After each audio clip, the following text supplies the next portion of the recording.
Yung tatay ko po kasi jeepney driver ng sarili naming jeep. So, ilang years na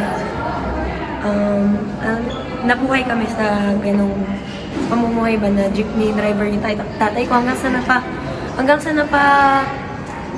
napag-graduate niya isa-isa yung actually isa siya sa mga tumulong ng pag-graduate ng mga sister ko, brother ko. Kasi nga halos lahat kami is scholar. Ayun. Ilan kayong magkakapatid? Apat po kami, tapos may 3 po kami kapatid sa mother's side. Tapos, kumbaga yung 4 yung tatlo yung natulungan ng mga. So, importante sa'yo na, yun nga, sana hindi siya matuloy. Hanggang ngayon ba papasada? So, hanggang ngayon, siguro para sa lahat ng jeepney, tsaka sa mga commuters. Kasi parang nabuhay na tayo sa ganong bagay ba na nag-jeep tayo. Laking tulong din po sa mga estudyante na hindi ganon kalaki.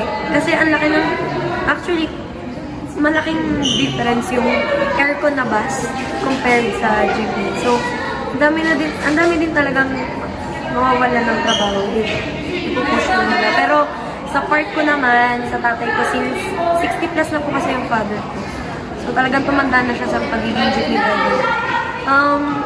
Siguro sa akin, kung matuloy man or hindi, gusto kong matigil na din yung pagdadrive ng tatay ko kasi nga gusto ko na siyang pag-relaxin ba sa buhay. And ayun, makabawi naman sa kanya. Ilang years na siyang nagdadrive kung alam mo? Tagal na po eh. Parang elementary pa lang po ako. Or yung unang, sa pamangkin sa, ano po yung panganay pa lang po namin nag-jeep na talaga siya. Anong name ng father? Anong name niya? Ano po, Margarito. Ano na lang message mo sa kanya, pati sa ibang drivers nga na possibly maapektuhan kung matuloy na? Siguro laban lang sa mga jeepney driver ko. Laban lang kasi may mga lumalaban pa rin po sa inyo. And ayun, talagang may plano po siguro. May purpose natin na yan.